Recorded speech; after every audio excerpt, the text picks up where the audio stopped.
Well, I'd really like to know what the hell is wrong with this oscilloscope. I can't get it to do anything.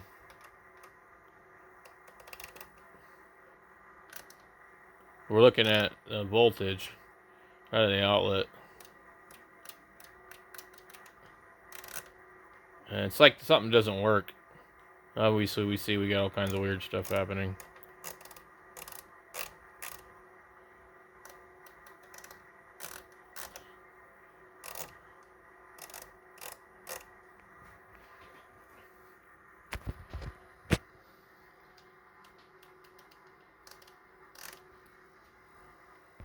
So I've tried to adjust everything. So right now, 1.5, and then adjust my time.